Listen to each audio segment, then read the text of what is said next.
سلام۔ آج کے اس تفصیلی جائزے میں جدید دور کے بڑے خاندانوں کی ایک بہت بڑی الجھن کو دور کیا جائے گا۔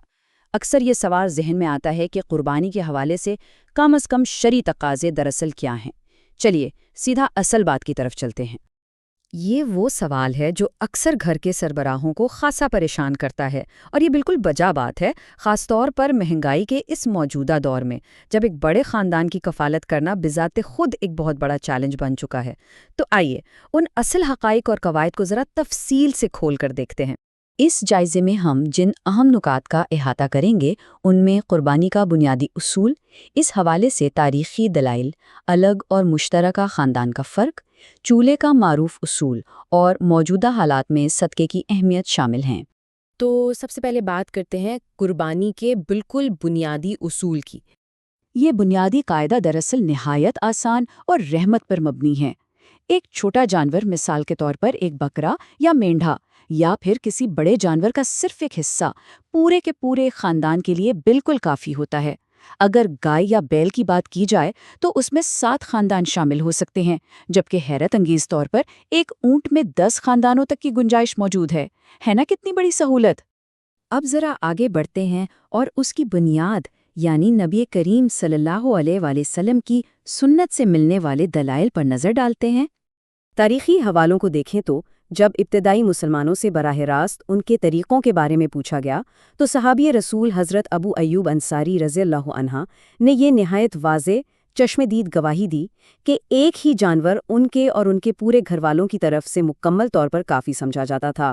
بات بالکل صاف ہے، اور اسی کی روشنی میں مستند علماء کرام کے واضح فتاوے بھی موجود ہیں، جن کے مطابق اگر ایک ہی شخص زیر کفالت افراد کا سارا خرچ اٹھا رہا ہے تو چاہے ان افراد کی تعداد 20 یا 22 ہی کیوں نہ ہو، افراد کی تعداد بڑھنے سے قربانیوں کی تعداد ہرگز نہیں بڑھتی۔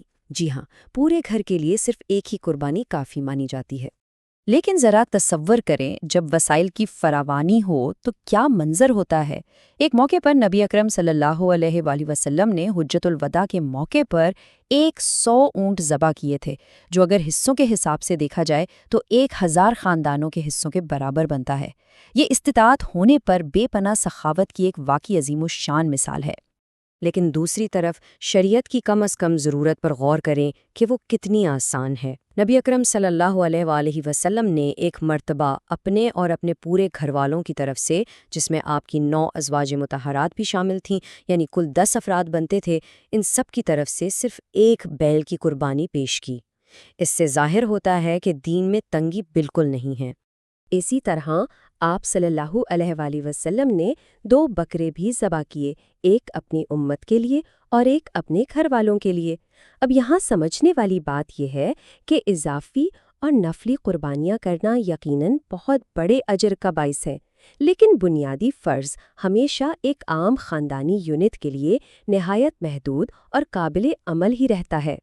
چلیے اب اگلے حصے کی طرف چلتے ہیں، جو آج کل کا ایک بڑا مسئلہ ہے، مشترکہ بنام الگ خاندان۔ آج کل کے مشترکہ خاندانوں میں ایک بہت ہی عام غلط فہمی پائی جاتی ہے، جو اکثر ایک بہت بڑا مالی بوجھ بن کر سامنے آتی ہے۔ عام طور پر یہ سمجھا جاتا ہے کہ اگر فرض کریں گھر میں 8 افراد ہیں تو ہر ایک کی طرف سے 8 الگ الگ قربانیاں یا حصے ڈالنا ضروری ہیں۔ حالانکہ شرعی لحاظ سے یہ بالکل غلط اور بے بنیاد تصور ہے۔ یہ محض ایک بلا وجہ کی پریشانی ہے۔ تو پھر اصل معیار کیا ہے؟ اسے سمجھنے کے لیے الگ چولہے کے اصول کو دیکھتے ہیں۔ علماء اکرام نے اس پیچیدہ شرعی مسئلے کو ایک نہایتی سادہ اور ہمارے روزمرہ کے گھریلو تصور سے حل کر دیا ہے، جسے ہم عام زبان میں چولہا یا باورچی خانہ کہتے ہیں۔ سیدھی سی بات ہے، اگر پورے گھرانے کا کھانا ایک ہی چولہے پر پکتا ہے اور مالی نظام آپس میں مشترک ہے تو وہ مکمل گھرانہ ایک ہی مالی یونٹ کہلائے گا۔ اس بات کو ایک مثال سے واضح کرتے ہیں۔ اگر باپ اور کمانے والے بیٹے اپنا مال ملا کر ایک ساتھ کھاتے ہیں اور ان کا ایک ہی کفیل ہے تو پورے گھر کی ایک قربانی کافی ہے۔ لیکن اس کے برعکس اگر 2 بھائی ایک ہی چھت کے نیچے رہتے تو ہیں، مگر مالی طور پر مکمل خود مختار ہیں اور اپنا اپنا الگ پکاتے اور کھاتے ہیں، تو پھر ان پر 2 الگ الگ قربانیاں واجب ہوں گی۔ تو بس اپنا حساب لگانے کے لیے اس سادہ سی چیک لسٹ کو ذہن میں رکھیں۔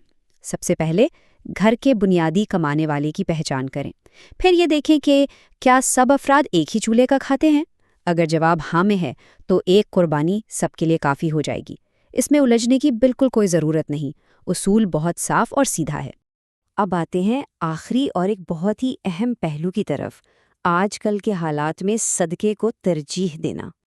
دیکھیے، استطاعت ہونے پر ایک سے زیادہ قربانیاں کرنا یقیناً ایک بہت ہی خوبصورت اور باعث برکت عمل ہے، لیکن جب آج کے دور کی سخت حقیقتوں پر نظر ڈالی جائے، جیسے شدید غربت، لوگوں پر قرضوں کا بھاری بوجھ اور فاقہ کشی، تو یہ حالات سنجیدگی سے یہ سوچنے پر مجبور کر دیتے ہیں کہ اپنے پاس موجود اضافی فنڈز کو کہاں اور کیسے استعمال کیا جائے۔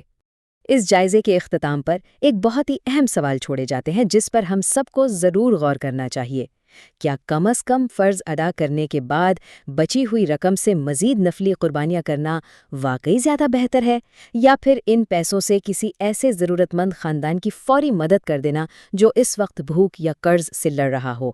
حقیقی قربانی کا اصل جوہر کیا ہے؟ یہ ایک ایسا فیصلہ ہے جو موجودہ حالات کی روشنی میں سوچ سمجھ کر کیا جانا چاہیے۔